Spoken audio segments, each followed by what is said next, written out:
Listen. And then she said she's gonna give me a blow, Jay. I can't believe she said that to you. You have no idea. What was she thinking? I don't even know, man. I gotta tell you something, Nick. What? I was in your room like 3 weeks ago while you taking shit, and I saw your housing like forms. So I knew you and Aaron were gonna live together. Oh, I'm sorry. I should have told you. I don't know why I didn't. Don't be sorry. I should be sorry. I was being a dick. I was being a big dick to you. No. Listen, Gabe, I want you to know I don't want to live with Aaron. I don't want to live with him. I'm afraid to live with strangers. I can't do it. I can't do that. I know. I can't believe you saved me. You saved me. I owe you so. You carried me. I love you. I love you, man. I love you. I love you. I'm not even embarrassed to say it. I just love. I'm not embarrassed. I love you. I love you. Why don't we say that every day? Why can't we just say that more often? I just love you. I just want to go to the rooftop and scream, I love my best friend, Nick. Oh, we should go up to the rooftop. For sure. Like when you went away for Easter on vacation, I missed you. I missed you too. I want the world to know. It's the most beautiful thing in the world. Boop, boop, boop. Come here, man. Hey. I love you. Gentlemen, you can't fight in here. This is the war room. You can't handle the truth. King Kong ain't got shit on me. I am the third revelation. I am so much crazier than you. I am the one who knocks. Go ahead. Make my day. Nice thing, big boy, huh? That's Brock. Everybody on? Good. Great. Grand. Wonderful.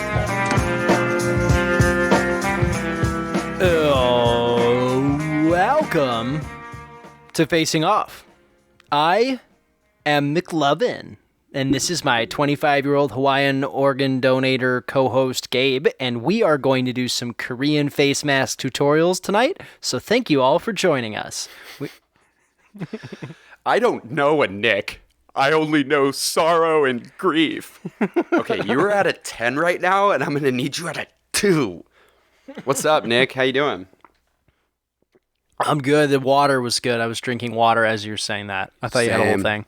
Yeah, I'm drinking a lot of water. We're here looking at each other on a computer screen, even though we live very close to one another. Yeah, man. Because everything in the world is just fine. Yeah. Hey, Nick, why don't you give the big announcement of what you might have discovered about yourself? Oh, I haven't been able to week. smell or taste anything since I had a cold last week. Apparently, that's a real big symptom of COVID-19. Well, you started with a fever, and then you were vaguely sick, and then you lost your sense of smell and taste. So yeah, even though I had no sinus symptoms. So it's either the weirdest cold ever, or I beat coronavirus, baby. Dude, you beat it. Beat it up. But anyways, enough about me and my triumphs over this virus. Man, you're a viral underdog. Yeah. What up, man? You have any like shout outs or any like isolation thoughts? No, dude, I'm not ready for that yet. No thoughts? All right. No, dude. Do you have thoughts? No. I mean, I mostly just like tweet about my thoughts each day, but just been watching a bunch of like 1950s and 1960s like Russian or Japanese movies like a boss. I am such a nerd. That sounds pretty well adjusted. I do have a couple shout outs to Graham and Melissa, new listeners. They're pretty fucking cool, and they'll be on at some point. Melissa is an actress or she's an actor actually, in Hollywood. An I'm trying to ingenue? stay woke. Woke. And Graham, he works from home, but he's getting in the acting game too. He's a cool dude. So maybe you'll meet them at some point. I think they're going to be on. But shout out to you guys. Thanks for listening. He works from home? That's Yeah, right weird. now. I don't know anybody that works from home. Yeah, it's so weird. Like, I just feel like what a waste, you know? We should be outside in groups right now. Just big groups coughing at each other. Welcome to our show. Today's 2 episodes. We wait so long to 2 tell people what episodes they are. are Episodes? movies. 2 movies? Yeah. God, dude, We do we're wait a so out of while. practice. We always wait. Superbad versus Booksmart. You probably read it in the title of the podcast episode, but those are our 2 movies. Yeah. Why did we choose them, Gabe? We chose these 2 movies because they're extremely similar. I mean, both have Jonah Hill's, both have a Feldstein in them. Jonah Feldstein, as you guys know him in his non-denominational white non-Jewish name. It's his secular stage name is Jonah Hill, and then his little sister Beanie Feldstein is one of the stars of Booksmart. But they're very similar in story. Some people might criticize Booksmart for being too similar to Superbad, but yeah, I don't know. Hit us with the synopsis. Maybe we could figure out what the bridge is between They these 2 are flicks. quite similar high school coming-of-age stories. Superbad is the story of Evan and Seth, 2 best friends in high school who just want to get laid and or date hot girls before they go off to college. Evan is going to, is it Don't Dartmouth? we all? Yeah, he's going to Dartmouth. Nailed it. Evan is going to Dartmouth next year while Seth is going elsewhere. When they get the opportunity to buy booze for a party their respective crushes will be at, they take the opportunity. Their best friend Fogel just got a fake ID, so they ask him to use it, but he's chosen the moniker McLovin, and the whole thing goes down the drain anyway when McLovin gets clocked by a petty thief at the liquor store. Fogel meets 2 super cool cops while Seth and Evan go on a bunch of mini quests to find some booze. They are reunited eventually, booze in hand, much later at the party. Evan gets with his girl Becca, but she's way too drunk and ends up puking on him before they can consummate their crush. Seth schmoozes with a bunch of people and then ends up kissing his crush Jules, but it's really awkward and he accidentally gives her a black eye. Seth and Evan lose touch, but discover that they really love each other, even if they won't be together next year in college. True. It's cute. That's pretty much cute. it. Booksmart is the story of Amy and Molly, 2 high-achieving high school seniors who are best friends but don't get out to socialize too much with others.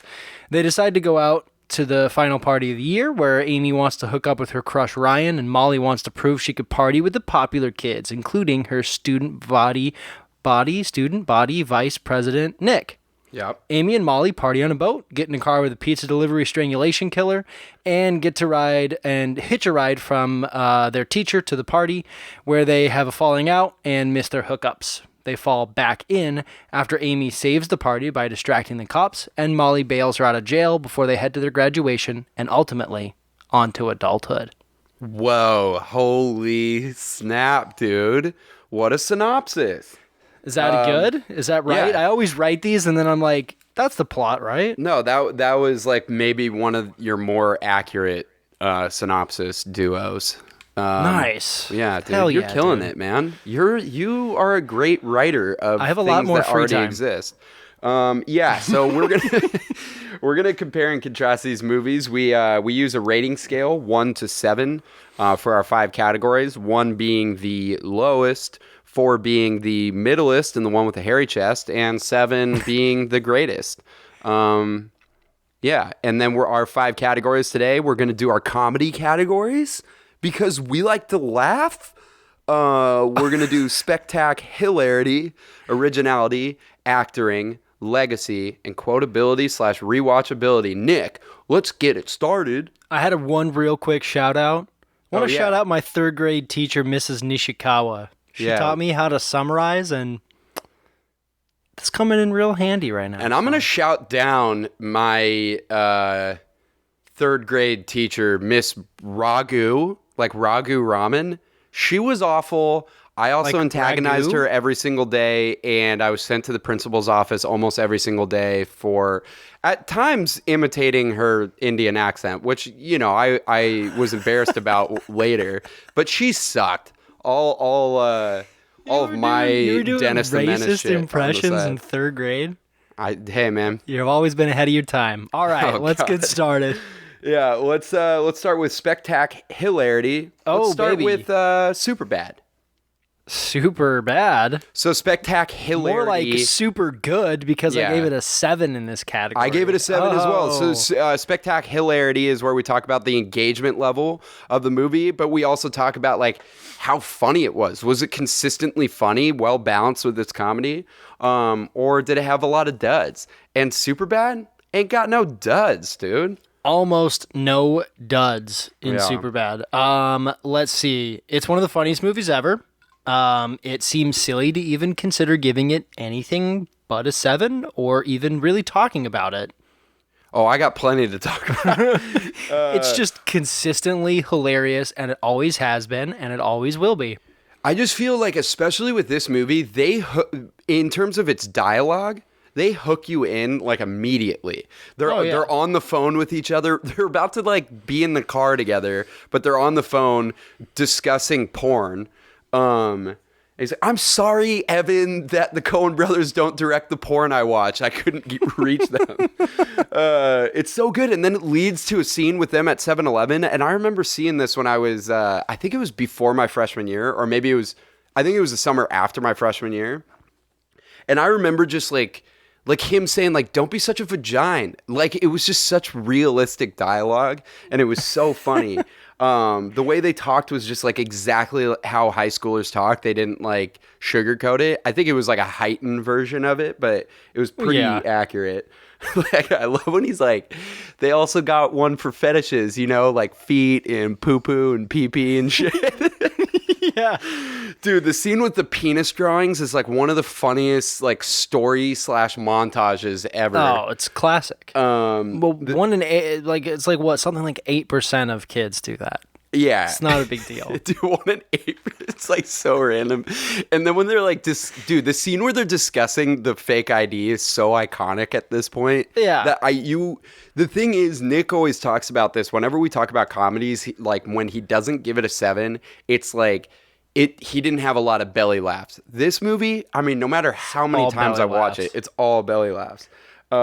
Something that we've been deprived of that this movie demonstrates as being possibly the cure to cancer and all other ailments is the combination of Bill Hader and Seth Rogen. It's amazing. Why are they have it not more often? Always buddied up like this? And this was like Bill Hader, like a couple years into SNL, but he's so like his performance is so funny, but it's also like a different Seth Rogen performance than we ever get. Yeah, it's a little bit. Well, it's not a different Bill Hader. It's perfect. Yeah, I mean, Bill Hader just does whatever. Dude, the but yeah. extended, I've been reading on IMDb, and the extended version of the scene where they're talking about how much easier cops' lives would be if there was semen everywhere is so funny. Apparently, it was supposed to be like 4 or 5 minutes or something of like ad lib, and then they had to like just There's edit this out. line about Sherlock Holmes is just killing me, where he goes, I often go to sleep and dream of waking up in a world where everything is covered in semen. And then Officer Slater says, I mean, who doesn't? It's like your wish that you could walk out of a room and just know where the semen was. You know, like Sherlock Holmes, if he was in his day. Sherlock Holmes in his day. And this is a proven historical fact. Sherlock Holmes, when he was alive, knew where semen was.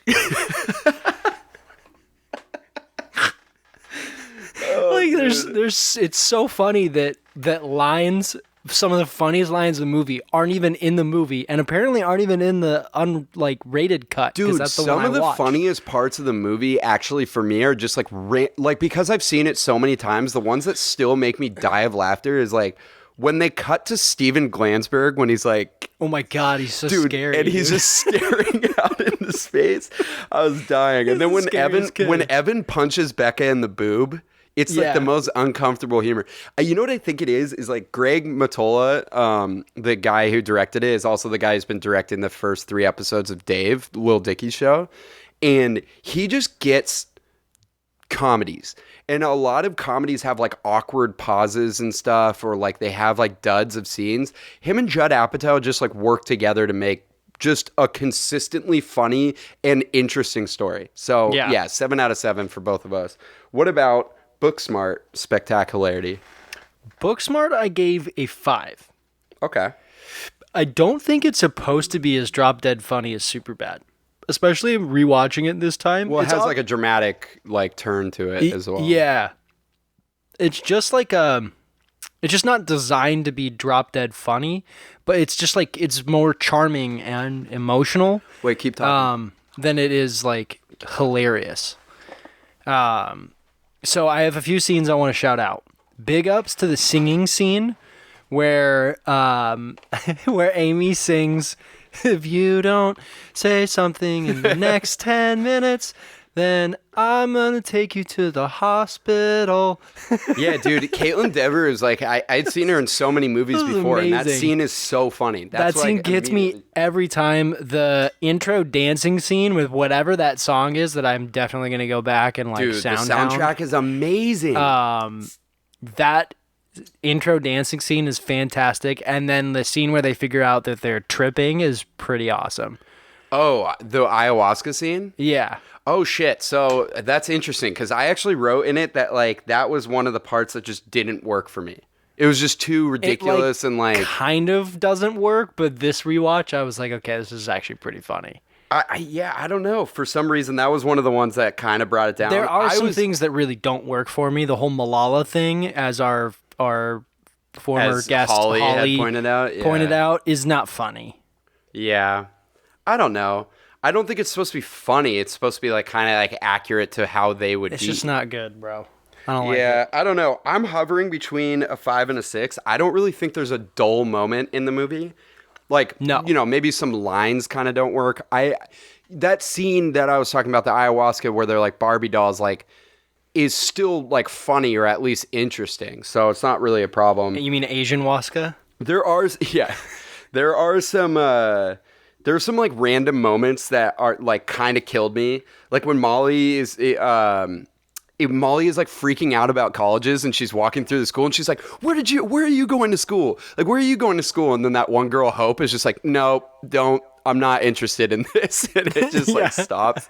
I thought that was funny. I love, well, I written down that song because that is absolutely hilarious. Anything with the character George, I'm like, that one of the gay kids, the one who's like the head of the theater stuff there. Oh, is yeah. so funny. The karaoke scene when he's doing Alanis Morissette's You Ought to Know. Dude, it's so funny. Where he just yells at that kid to stop talking. Yeah. I was dying of laughter in the theaters when we saw this. I was dying every scene with Jared and Gigi. Carrie Fisher's daughter, Gigi. Dude, the scene when they're on the boat and the guy kept walking up and he's like, lamb meatball, and she's like, what the fuck? Get out of here.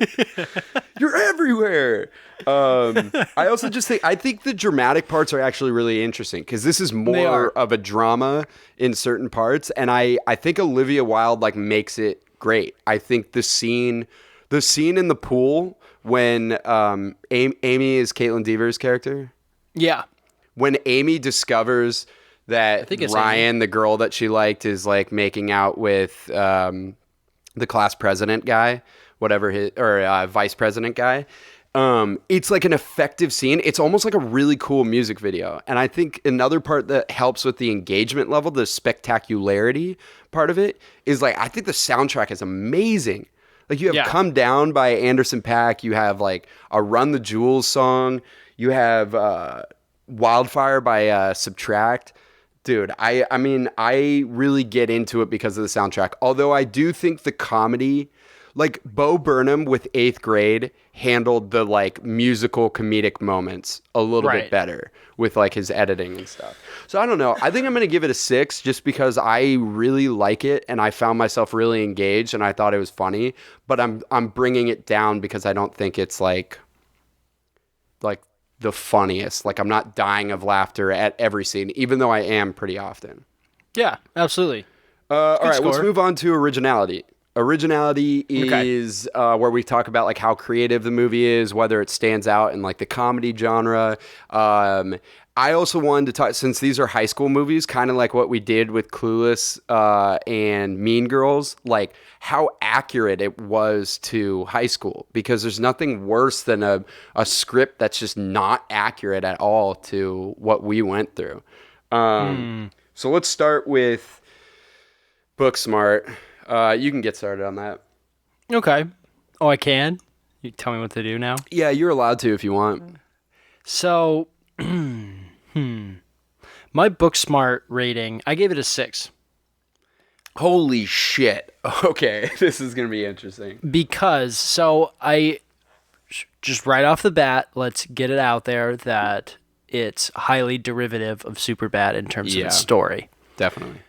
The thing is, Superbad is also derivative of lots of other things in its story. True. They're just not such direct parallels because, like, there's an obvious, like, oh, it's 2 girls instead of 2 guys in high school, like, thing going on here. But Booksmart takes the Superbad model, and I think it expands it in a way that is, like, original. Like, we get rid of some of the tropes, and instead we have, like, endearing, intelligent, like, more real-seeming people.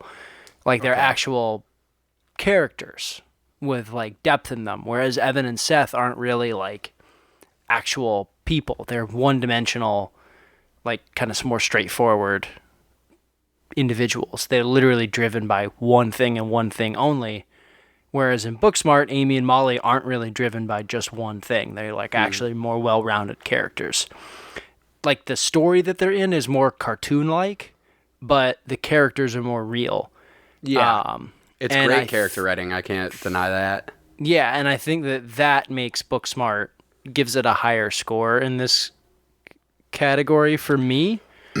I wasn't really thinking about how much it stands out in the genre, though, because I saved that for Legacy.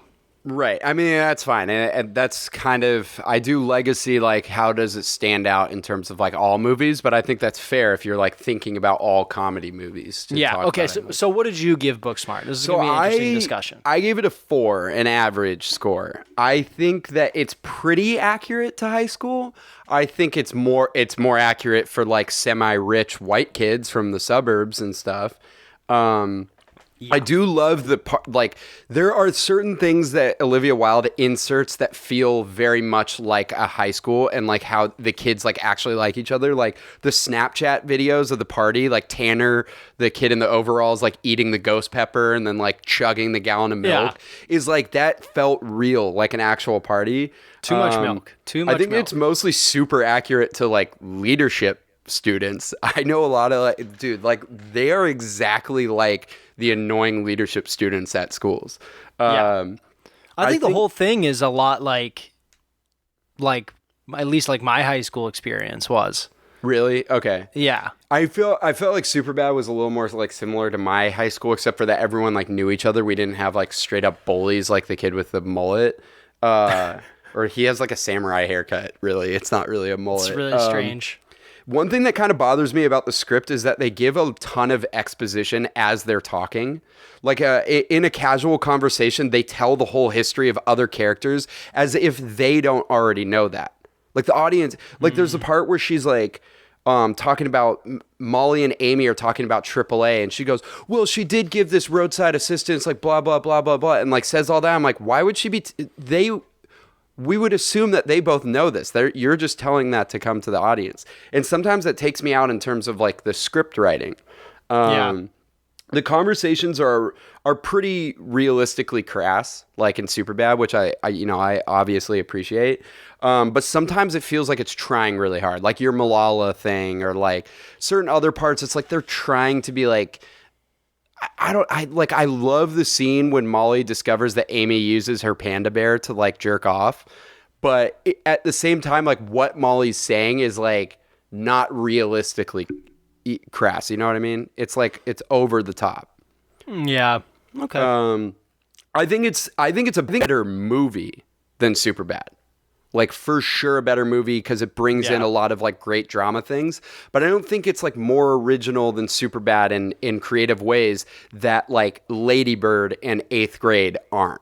You know? Because, like, 8th Grade and Lady Bird, like, bring that to a whole new level. And that's where I would have, like, that's where I would give the credit away from Superbad. I don't know. Okay. So, I'm still going to give it average. I think it's great, and I think it is creative, and it sucks to, like, come out that late and feel like it's derivative of other things. But let's talk about Superbad originality. What did you give Superbad? I gave it a 6. So, like, your score for Booksmart. What I do get what you mean, that there's, like, a one-dimensional path for each of the characters, but I found them to be really real characters, like, very, very believable characters. And I think it's more like the path that they take and their motivations may be simple, but I think the nuances in, like, in how they portray them, which I'm going to get to in acting, kind of, like, removes that as an issue for me. I definitely think it's more original than Booksmart. Like, when you got to think about when Superbad came out, like, I'd seen high school movies that were great. I mean, I love Fast Times at Ridgemont High and, like, Clueless and Mean Girls, but, like, I'd never seen something like this. It was so natural, and the story was absurd. Like, we wouldn't have movies like Project X or Booksmart without it. I think it was, like, based on Seth Rogen's life, him and Evan Goldberg's life. They even had a friend named, like, Sam Fogel that they based. That's Chris why they Verman's- named him Evan and Seth. Yeah. So they, like, everything was, like, pretty real. I appreciate that all the high schoolers, like, act like high school seniors. I more appreciate that they were, like, actually the age that they were supposed to be. Besides Jonah Hill, who's, like, 23 at the time. We had movies before that were, like, high schoolers who were losers trying to be cool. Like, I even did this. I threw a party so I could be cool. And I was for, like, a week afterwards. And then it was, like, nothing beyond that. But we never really had a journey like their journey in this. It's like Dazed and Confused, but with a mission, you know? I don't know. The story kind of just weaves around in really ridiculous, fun ways. And I thought it was more creative than the average, like, high school comedy. I don't know. What about you? Okay. I gave it a 4. Wow, you're a bitch. I just don't. I don't think this is the category where it gets a lot of its points. I just don't think it's super original. Like, it's You think Booksmart is more original than Superbad? at least it tries. Yeah. I think that there's a different category for what you're talking about in Yeah, I get it. Acting. Superbad. Yeah. No, I think that it's like Superbad's, like, where it sticks out is what it left behind. Oh, sure. True. The Not legacy, what yeah. it did. Like, it's one of the best comedies. It's so fun, but it's basically just a buddy high school movie done in the sprinkled with Judd Apatow flavoring. Yeah. Like, it's But that's it's in very, hindsight, that's what it feels like. So you're right. But for me, I'm mostly talking about, like, how I felt when I first saw the movie. Okay. Dude, I remember walking out of that movie and being like, holy shit, like, this has changed what comedy movies are like for me. Because it was so realistic to my life. No, I did not have that feeling. I came out of it feeling like that was one of the funniest movies ever. And I'm going to rewatch the crap out of that. Okay, like a typical, like, good comedy. Like a great comedy. Yeah. Okay. Yeah. I just don't think that it doesn't score the points in originality for me. It's the legacy that it leaves behind. For sure. That is impactful. I think if you look at other, like, Judd Apatow flavored movies, they're pretty much on the same, like, kind of wavelength. I don't think that it's original. Right. This Okay. one is funnier, and one of the funniest, if not the funniest, one of those types of that flavor of comedy. But yeah, I think that's fair. All right. yeah, it is fair. So that's a 4 out of 7 for Nick. And then, is that what you said? 4? Yeah, And then 6 out of 7 for me. All right, let's move on to our next category then. Acting. And boy, do I have a ton to say about Superbad, and I will try to pare it down. But I gave it a 7 out of 7. Like, of course. Okay. Acting is where we talk about the performances and then whether the writers and directors gave them the tools that they needed to perform at the best of their abilities. And in the comedic context, we're just looking at like how naturally funny it is and how believably funny the acting was. Yeah. And I remember, like, at the time, I thought Jonah Hill's performance was like one of the most absurd performances I'd ever seen on screen. I thought it was just so realistic and funny, and it's kind of crazy that now he's like been nominated for an Academy Award twice. Like, where he went is absurd.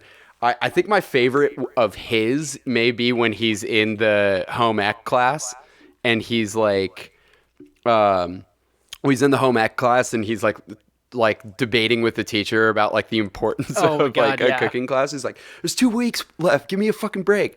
I'm sorry again for cursing." It's just his acting is so funny in that scene. But it's BS. It's bullshit. Sorry for cursing. I'm sorry for cursing. Yeah. I love it. Sometimes Jonah Hill's like, I don't like his acting in a lot of things because he does this weird like he stares and then kind of pauses as if he forgot his lines. But I don't know. He's really funny. But the more I watch this movie, the more I become obsessed with Michael Cera's performance. Like, I legitimately think Michael Cera's performance in this movie should have been nominated for something. It's so specifically awkward and great. Like, the scene where he's like, every scene he's talking to Becca, I'm like dying of laughter because it's so cringeworthy. And then he's like, bye. And he's like, and it'll just be my gift to you. Yours would be smooth too if you were a man. Yeah, everything he says in that sex scene is so great. I mean, I always think about anytime we're like two people say goodbye and then they're walking the same direction. I always think of him in that scene. Yeah. He's so great. But then you could like, I love how realistic the performances are because Seth Rogen and Evan Goldberg like made it to be that way. But then you add in like 3 other amazing performances with Christopher Mintz-Plasse, probably like the most iconic from this movie as McLovin and Fogel. It's like, I mean, it's like the most quoted by Chicka Chicka, yeah. Chicka Chicka, yeah, fake ID. So peace. I don't know. He was like kind of like Ken Jeong in The Hangover, where everyone talked about him afterwards. I was like, he was okay. But the more I watch, it's like, what an iconic performance. He's fantastic. I do always die Seth Rogen. Of laughter when he's like following the girl at the beginning and she turns around. He's like, it's 10:33. I told her the time. Wow, that's the coolest fucking story. It's so great. But dude, Seth Rogen and Bill Hader are so funny in this movie. They're like fantastic. I don't even know how you can write dialogue the way that they did, but I'm sure most of it was ad lib as you were. We should get some road beers, huh? Can I get 13 beers to go, please? He's like, I found out that she was a whore. So my first wife, she was a whore. Yeah, we found her in action, giving a blowjob. Dude. When he's talking about like group sex, he's like, and I wasn't at his wedding. And he's like, I wasn't involved. And I never noticed until this watch that Seth Rogen goes, I was. It's so great. Their introduction in the liquor store is so great when they're just like antagonizing the woman behind the counter. And they're just like not listening to anything she says. She's like, so like, what did he look like? Did he ethnically, did he look like you or like us? She's like, a woman. Is that what you're trying to say? A woman? He's like, no, she looked like you. Oh, so he looked like a cop. It's so great. She looked like Eminem. Oh, like an Eminem? So he was round? Dude, so you watched the unrated version. This is the first time in a long time I watched the theatrical version. Dude, that scene is so funny in the... I highly recommend the unrated version for that scene, among others. Some other ones I wanted to shout out that you didn't. Jolo Truglio. Dude, I put a note of this. He's amazing. So funny in this. Dude, the part where he crouches down and like squats and he's like... You look like my friend Jimmy. And then he just looks and he goes... You do. Like he's staring at his penis. And yeah, like he looks him up and down. It's fantastic. Dude, Jolo Trulio cracks me up in everything. To the Thunderdome. I gave it a 7. I almost gave it a 6. Whoa. Because there are some actors that are just like suck in this. Who? Jules' friend. Oh yeah, she is really bad. Dude, it's like she just picked some random chick off the street and just had her. Fuck, like, Seth, he's my best friend. Yeah, I know. Who you're talking. Yeah, that's a good. But point. yeah, I mean, you said it all. I just wanted to shout out Jolo Truglio because he just is.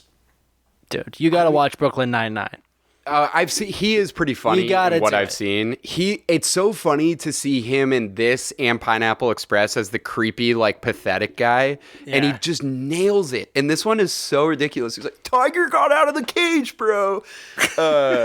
Dude, and we haven't even like talked about Emma Stone. Like, this is her first movie. It's so crazy that she is now like the biggest actress, probably. Already won an Academy Award, like been nominated twice. It's just crazy she came from this. Yeah. Man, Dude, that's oh my so God. wild. I got to point out one thing because I love in comedies like this when like there's a ton of like smaller cast members that are funny and everyone at that adult party that they go to is so great in the scene when Evan is singing These Eyes by the Guess Who and they're like wow and he's dude, the guy who's like super coked out he's like, you want to do a line of cocaine? Yeah. He's so great.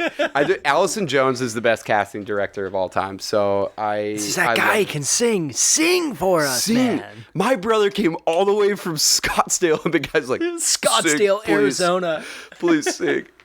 He's like, "What are you gonna call him a liar? You're gonna call him a liar, dude."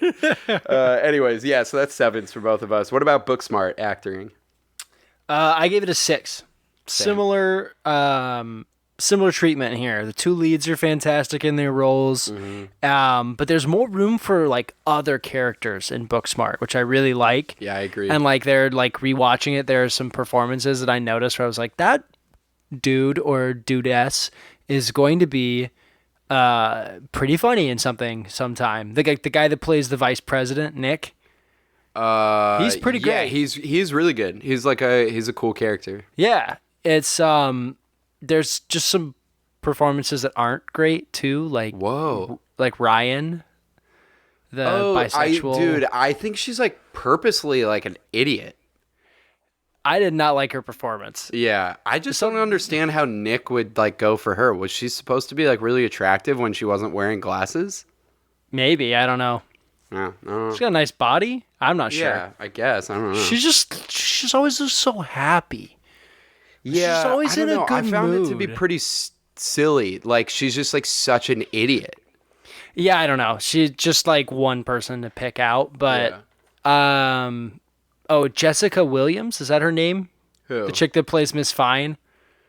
She's on the Daily Show. Oh yeah, I didn't. I knew I recognized her from something. She was fine. She's like fine. There's just like a lot of actors that are fine, but there's also like a lot of room for things that could have been funny that maybe they don't get enough screen time. I pointed out someone saved. too. I don't like the guy who plays Theo, the guy with the long hair. He's in like every Netflix comedy, and I don't like him. He's not that great. Like there's a lot of room for like all of these funny characters, but some of them like really miss their mark. Some of them really hit their mark. Like AAA is really good. Yeah. Like I said, Nick is really good. George is so funny. Will Forte and Lisa Kudrow are fucking great. Yeah. Stephen Merchant. Dude, I could have wrote been down funnier. the line by Will Forte. Oh, fuck, what's the part? Oh my god, he has so many good He's ones. like, cheese and salam, me being your dad was the greatest honor. It's so funny. I mean, I think that's a really... We spent so much time. A lot of effort was put into this. I'll love you forever. Dude, it's so dumb. A lot of effort was put into this. Painstaking time was put into this. He's so funny. I love puns and stuff too, so that's a great scene. I agree. I think you're like, that's a great point. I gave it a 6 out of 7. I think that's a great point to like point out that like it gives a lot of room to these side characters to kind of like grow and like blossom as like comedic actors in it. I think especially the gay kid George, like I'm dying of laughter in every single scene with him, and the guy who plays Alan, his friend, is so funny. I really like Caitlin Dever. I don't know how to say her name, and Beanie Feldstein. I love the scenes whenever they're like complimenting each other. Yeah. Why don't we do that, dude? Before we know. go out. I thought you loved me. Carrie Fisher's daughter, Billie Lourd, as Gigi is like. Oh my God, yeah. And that's like the McLovin of this movie. It's like Dude, this she ridiculous. steals the show. Dude, her intro when they're like, "Oh, here comes the 1%," and it's the music is like the best Yeah. usage of music in that scene. I lost my virginity in what I thought was a park, but it turned out to be a graveyard, and now the ghost spirits live inside my eggs waiting to be reborn. Dude, the One of the running best joke lines. that I forgot to mention in Spectacularity is like her popping up everywhere is so funny for the plot line. I actually thought the rich kid Jared, I had seen him in another movie before that. I think it was Vacation, the remake of Yeah. National Lampoon. Yeah. Dude, I thought he was super funny, but then they have like a really good like dramatic part with him where he's kind of like talking about how people don't understand him, and they're like all talking about how he had sex with a prostitute. He's in the Righteous Gemstones, and he's pretty good in that. Oh, interesting. I love when he's driving and they're like making up the lie about their friend running over a possum, and he goes, "Do you know what kind of possum?" Yeah. Dude, Jason Sudeikis absolutely amazing in it. I think the kids are just interesting. I really like watching the party scenes and stuff. Like I thought the kid that played Tanner, the skater kid, was like really good in it. Yeah, and same with Nick. So yeah, I give it a 6 out of 7. I think it's just a fun movie in terms of the performances. And It's stuff. a romp, dude. It's a romp. It looked like it was fun for them to film it. All right, let's move on to our next category, legacy. Legacy is where we're talking about like how this movie will stand in the history of time and like the history of movies, but also like does it age well, or will it age well, or what's its lasting legacy? So let's start with Booksmart. You start. Okay, Booksmart, I gave a 6. Originally, I gave them. Originally, I kind of thought Booksmart might get a slight nod here, but then I rethought the way that I did this as I was doing it. Booksmart is not a 5 and is a 6 because it's the more critically acclaimed of the two movies.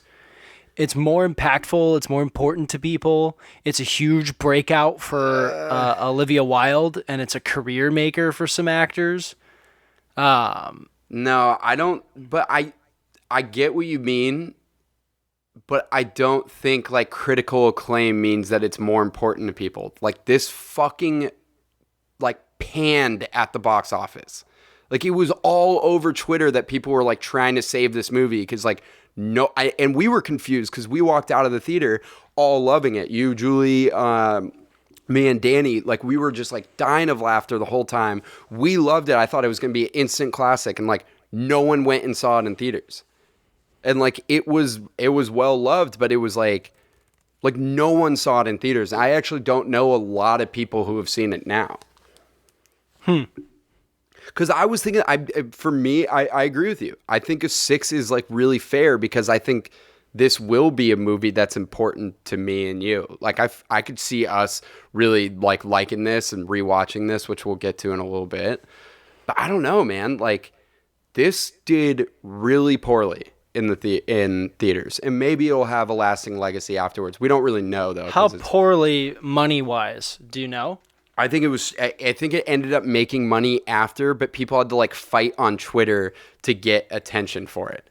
Is Annapurna. Isn't that something of a legacy as it is? For sure. And I think it's got a legacy for like Hollywood people, but I wouldn't say that this is going to be like an important movie for high schoolers and stuff.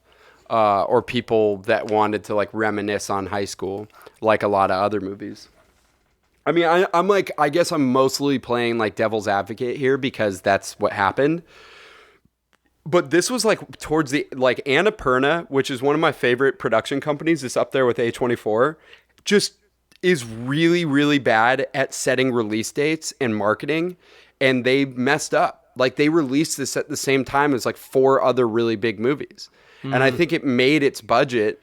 I mean, it made probably way more than its budget, but this should have been a really big hit during the summer, and they released it a little bit too early. Yeah, and then, it made 4 times its budget. which is good. It's great, but this should That's have been only a huge hit. $24 million. Right. And Booksmart made 169.9 Made 169 million. worldwide.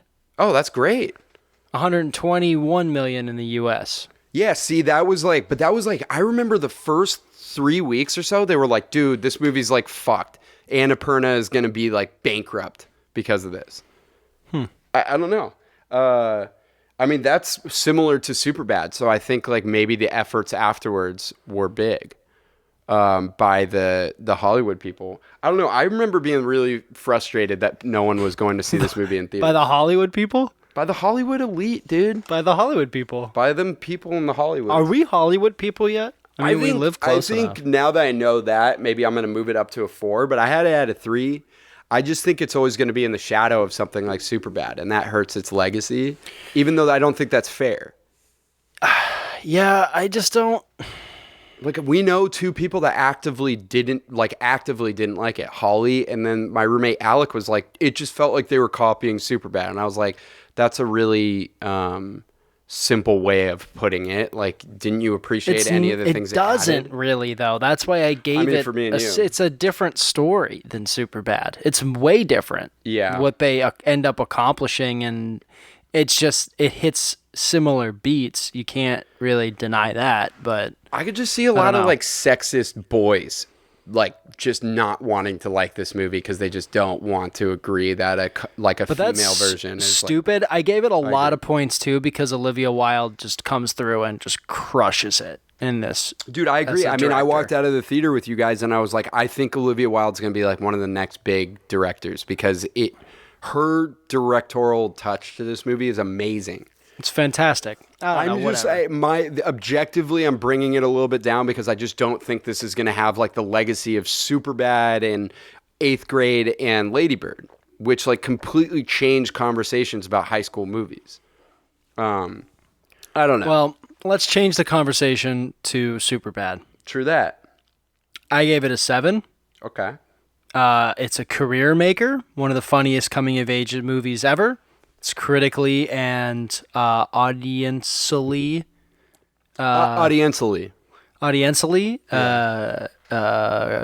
acclaimed. So I don't think there's anything to knock it. I think this is where, like I was saying earlier, I give Superbad all the cred. It has to get a 7 in terms of its legacy for me. I am probably going to give it a 7 because I think it's one of the best comedies ever. But I do have to point out that we talk about in legacy like how comedy ages, and I think there are some things that did not age well. There are a lot of gay slurs. Just the gay slurs. Yeah, it's like, but to be fair to the movie, that is how high schoolers talk. For better, I mean not for better or for worse. For worse, and it's not like egregious.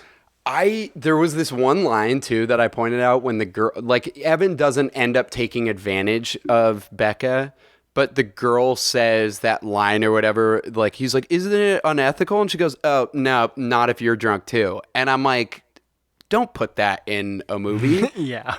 People are too dumb to understand that that's a joke. I don't know. They're just going to quote it alongside things like, he's the fastest kid alive, and nobody's gotten a hand job in cargo shorts since Nam. That is such a great... I used to love that. They're just going to quote things like, it isn't if you're drunk, too, alongside I mean, those things. I'm not saying I'm not going to say that most people are going to, like, quote something like that, but I do think, like, that is going to age poorly. I also but I mean, in a movie where words mean as little as they do in Superbad, people, like, what you're saying is totally on. That's irresponsible to put something like that. Yeah. I mean, the other thing is, like, I don't know how great of a legacy this movie has with girls. Right? I don't know. We had talked about that with something else before, and like I kind of wanted to. Do we know any girls we could ask? I mean, I'm sure Danny and Julie both like Superbad, but I don't think they love it at the level that like guys do. That's where it's like a 7 out of 7. But like, man, every single person in our age group, like all the guys that we knew growing up, like this is one of the most important comedies ever. It's Eminem's favorite movie, so that should give it a huge legacy. So really? Yeah, I don't know where I saw that. It never, the thing is, hilarious. even if something's aged poorly, it never got less funny. In fact, it got funnier and funnier as I grew up. I've seen this movie like a million times. The McLovin ID was everywhere. Like people were buying McLovin IDs. Oh, you after still this. see them in like You see it on t-shirts. Spencer's and shit. Yeah, at t-shirts. Spencer's Gifts. That's like a typical place for it. Everyone knows and talks about the period blood like on his pants scene. That's iconic. Every time I see detergent, every single time I see a big detergent bottle, I think that it's full of beer. Or I like imagine in my head whether it'd be full of beer. The part I never. Maybe it's the unrated version, but he goes, "His green beer." At one point, at that. Would you like to taste this? It's green beer for your information or whatever. Yeah, it also like it got pretty good reviews, not as great as Booksmart, and it made 170 million worldwide, which is pretty similar on a little bit of a lower budget. But I don't know. I'm going to give it a 7. Julie's currently surveying all of her friends, and they all say that they love it. I kind of want to do that too. Oh, really? How quickly did she do that? In the span of me talking? Do I talk that much? No, everyone's stuck inside, and Julie's always looking at her phone. So, all right, fair enough. I mean, I thought maybe it didn't have never a big mind. legacy Her with other girls. friend never saw it. Okay, that's ridiculous. Hey, Julie's friend Kristen, what you doing? Hey, you doing? doing? Yeah, I'm gonna just give it a 7 because Text Danny and ask her if she and her friends like it, and then we'll have all an right, answer by the end. well, you explain the next category then. We're gonna do Rewatchability and quotability speaks for itself. sort of. Kind of. It's how much do you want to rewatch this movie? Is it funny upon rewatches? And then also how not only is it quotable, but how much has the quotability of the movie seeped into the like vernacular of America? Yeah. Like do people quote it or do they like live it? I live it, love it, dig it. Let's actually start with Booksmart with this because I don't think it's as quotable. No, I gave it a 5 though because it's pretty rewatchable. Yes, definitely. It's really fun to rewatch. It's a more substantive. I feel like I sound like Donald Trump. Substantive? Substantive infantropin. It's a movie with We got a lot of infant trooping. Dude, that video is so great. It's a movie with more substance than Superbad, so it's more fun to rewatch. They do hit the same beats though, like the movies. I keep saying that, but they really do hit the same like emotional, like poignant moments. Like they have Right, when they have out, the fight, yeah. they get back. Like it's just, I don't know. It's I don't want to knock Booksmart for that because I really do think the stories of them are very different. But I mean, they do hit the same beats. Two friends, last party of senior year. Fairtowns people, I swear to God. There's secrets between them. The secrets tear them apart. The secrets bring them back together because, I don't know. But I gave it a 5. It's just not as quotable, but there are some good quotes. Yeah, all aboard the SS lit as fuck. The SS lit as fuck. I gave it a 3. Just like it's not very quotable. I don't know anyone who quotes it, and I don't really know in like 5 years if anyone's gonna really quote it. Even though I think the quotes are good, I just don't think it impacts like conversations like a lot of comedies do. I also don't like. I think it's super rewatchable. I'm gonna rewatch it probably like 10 to 12 times in my lifetime. But like, if I ever had to think about like what I'd rather rewatch, this or Superbad or Super Troopers. I would probably go with one of those just because like I really like those more. I found them to be funnier. So I'm just like, I just have to be fair to that. Even though I agree with you. I think it's really fucking funny and rewatchable. We'll see if it's quotable. Maybe it is. Maybe I'm wrong about that. There's nothing more exciting and Don't knock daunting it. than the blank page. Oh, that's good. Maybe I'll do a book of quotes. I love that because you hear the Nothing Siri more noise. exciting or daunting than the blank page. Dude, that's the on cue, like getting the Siri noise like pop up onto the screen was so funny. It's so great. Mom and Dad, dude, George, when he's like, Mom and Dad, do not talk to the actors. I told you to stay in here. If you were actually a criminal, you'd be the best criminal in Los Angeles. Don't show me your passcode. That's the thing about passcodes. Oh my God, I forgot to talk about in acting how amazing Mike O'Brien is in this movie. Oh, Mike O'Brien. Out of all the adults, he's my favorite in the For movie. some reason, I thought he was Stephen Merchant, but he's absolutely not. He's Michael O'Brien. No, he had such a short-lived life on SNL, but he is a legend to me. He's such a legend. Dude, that whole scene is so amazing. It's great. And then like you're like if you love Michael Bryan as much as we do, after that scene you're like, oh man, they didn't use him enough. Exactly. And then you find out that at the end they didn't use him enough because it makes it so much funnier that he's actually a murderer. Yeah, he's actually like a serial killer in the town or kidnapper. Dude, it's so we funny. do know that guy. Because he's just so frustrated about, like, knowing... he's so frustrated by them being that easy of, like, pawns to him. Yeah, he's like, actually, I will give you a ride. Oh my is gosh, a- really? No, get out of my car. Get out of the fucking car, dude. He is so funny in that scene. Yeah, I don't know. I don't think it's, like, super quotable, but there are, like, quotes. I was dying of laughter the whole way through. Or, you know, in certain scenes. All right, let's talk about Superbad. Quotability, rewatchability. I mean, this one's obvious. This is 7. Yeah. I mean, I think it's one of the most rewatchable comedies of all time. Yeah, and it's endlessly quotable. Everyone quotes this movie. Yeah, and Seth is just like a quote machine. Everything he says, Jonah yeah. Hill's character is just a nonstop quotes. Yeah, Julie's friend just said I'm getting that for show. Getting that for show. Dude, that's said like one of the... the line about Nam. No one's got a hand job in cargo shorts since Nam. Yeah, that one's great.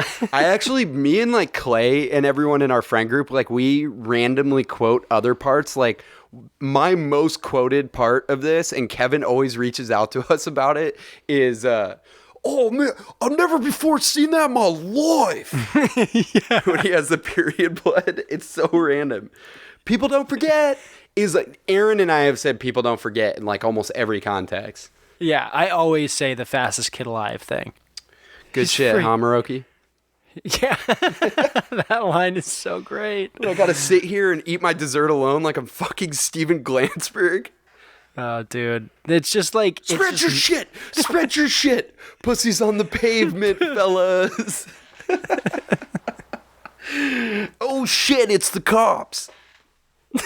Dude, I went down a rabbit hole of quotes from that scene where they talk about semen that I was saying before. There's another one that I didn't say where he goes, "It was my semen. One time we walk into a murder house, blood everywhere. I go on.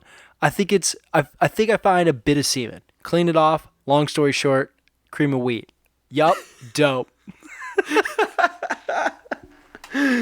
Oh, dude. I assume you all have guns and crack is a great one. I love the scene, and this is so much funnier when I got older and I actually knew who he was. But when he's like, yeah, honestly, I think I peaked too soon. And he's like, you're like a young Orson Welles. And he goes, yeah, I honestly understand why that fat ass ate himself to death. I noticed that line this time, too. She looked at me in the eyes, and she said, Mama's making a pubic salad, and she wants some Seth's own dressing. Dude. What? That's like slapping God against the face for giving you a beautiful gift. You don't have the technology or the steady hands to pull off a procedure like that, so peace. I gotta catch a glimpse of these Dude, warlocks. just Let's make a move. She's gaining a corner. They just sprint after the girl with big there are boobies. like little lines that I find so funny that Evan does the more I rewatch it. That's a big thing. I rewatch this all the time, but I still like am pointing out little lines. But when he's like, miss each other? No, we don't. I don't miss each other. No, thank you. Dude, is the division sign line in the theatrical release, Yeah, it or is. is that It an is. unrelated It's one? so funny. Because that's one of my favorite lines. It's like a 3 thing. It's like ball, dick, ball. He's like a division sign. It's like a division sign. Dude, when she's like pulling off his sweater and he's like, just be careful, it's vintage. Yeah, it means I a got lot it at to a me. vintage store. I'm so wet right now. Yeah, they said that would happen in health class. Oh, dude. You know how many foods are shaped like dicks? The best kinds. All the best foods. Yeah. Hot dogs? Dude. She wants my dick in or around her mouth. All right. Yeah. So that's a 7 from Nick and I. We could close out. I'm going to have to adjust this. What's your totals? Oh, fuck. I didn't even add them. Oh, you fool. Mine is 31 for Superbad and Okay. 28 for Booksmart.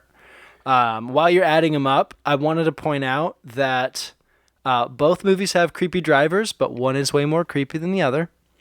Yeah. So don't get in cars with strangers, kids. And on a completely separate note, Dan the Automator, is one of the producers in the Gorillas, did the score for Booksmart. Oh, that's cool. Yeah. There's not a lot of score, though. Yeah, I don't know, but yeah, this is Dan the Automator from Gorillas, a very famous producer. Yeah, that's strange. really cool. I gave Booksmart a 23 out of 35, which is low in terms of our ratings, but I really do like that movie. It was one of my 51 overall. top That is 20 pretty for low. me. It was top 20 for me last year, and I watched like 75 movies. right. And then I gave Superbad a 34 out of 35. I think Dang, it's a you perfect. did? Dude, I think it's a perfect comedy. It's one of No, my you favorites. didn't give it. It's not Austin Powers. No, it's almost. Didn't you give Austin Powers 35? Yeah, of course. And I'd probably give Dumb and Dumber, spoiler alert, and Ace Ventura Yeah. the same. Fair enough. So that's what, 65? Yeah, that makes sense. Out of 70. 65 to 51. Superbad is our winner. Ding, ding, ding. Yeah, ding, but ding, Booksmart is great, and for anyone that hasn't seen it, I mean, you should watch it. I'm probably gonna watch it a lot more. Yep, it's a 3 do you thing. have? Let's go into the accolade section. You got like an MVP of these two movies? My MVP of these two movies has to be Jonah Hill. Yeah, the thing is, Jonah Hill was It's lazy, amazing to me but- for so long, but Michael Cera's the one that I keep going back to the movie for, and I think this is the end. Like, completely changed that for me, because he's so funny in that movie. And then I'd probably, if I did like from Booksmart, I'd say George. I think George is like one of the funniest characters. Oh, the The gay theater kid. kid? Yeah, he's really funny.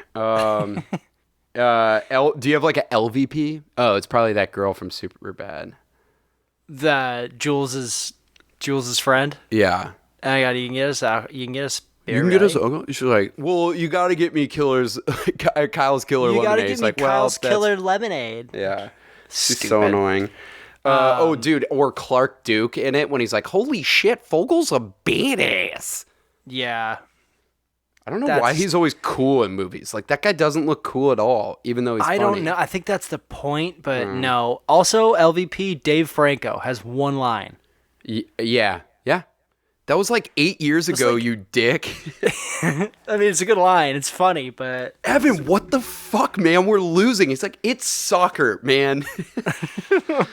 It's so good. yeah, those are my lazy accolades. So I was gonna ask do you prefer Seth or Evan or Fogel, but it's definitely Seth for you, right? Yeah, Evan's pretty awesome.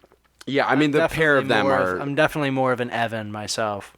Yeah, same. I think I have the anger of Seth, and I have the weird comments Like, Smoley always points out, like our previous guest, he always points out that I just say the weirdest stuff in the middle of a conversation, and like no one notices it. Yeah. Do you have any like recommendations of movies like this that you think people should watch? I was gonna say Lady Bird. You've mentioned that one a couple times. One of the best movies of the last 5 years. Actually, the last 10 years. Yeah, I don't have any directly. Like, I was really trying to think of like ones that are like Superbad, but I can't. There's this one. Just nothing comes close to Superbad. Oh, no. There was this one that's on Hulu right now. It's like a Hulu original with Pete Davidson where he's like the cool older guy who's like a bad influence on this kid called like Big Time Adolescence, but it's not good. So I'm actually not recommending Interesting. that. But, dude, I watched, because I have that Criterion Channel thing. I've been watching Akira Kurosawa movies.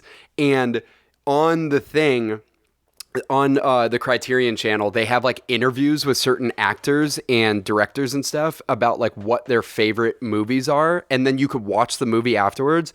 And both Michael Cera and Bill Hader are on it separately talking about this movie called High and Low by Akira Kurosawa. And it is amazing. They're right. They're like super artsy. Like they love art house movies. But oh, interesting. Yeah. I was gonna recommend to anyone that's not already watching it that they should watch Dave. If we're gonna go. Oh, I was gonna talk about that too. Yeah, because recommendations. the director of Superbad does a bunch of Dave. It is so funny. The third episode is absolutely ridiculous. You gonna come? Cream. All right, so next episode, Nick, we are going to do Warrior versus the Fighter, two fighting movies about substance abuse. To rewatch those. Yeah, they're both great movies. And then, I do own The Fighter. Woo! And then after that, we're actually going to do The Town versus Den of Thieves just because we want movies that are streaming right now for you guys that are stuck in isolation. But after that, we'll probably do Super 8 versus E.T., which are not streaming. Yeah. Dude, The Town's amazing. People are going to be stoked for it. You can follow us on social media and let us know what kind of movies that you want to see. I put out the recommendation list out there, but you can continue to DM us on there and follow us there. That's Instagram.com/facingoffpod. You could also follow us on Twitter. I know everyone's on Twitter with these dark times with the news, so Twitter.com/facingoffpod. And send us emails. Tell us about your scores for these movies, especially if you think Nick's an idiot or if you think I'm just a big mouth piece of poop. You're an idiot. facingoffpodcast@gmail.com. Nick, you got to send off? If you say mine, I'm going to kill you. It's not the going I'm worried about. Oh, thanks. But the coming. Pretend he's your little sister with a picture, beg a little picture.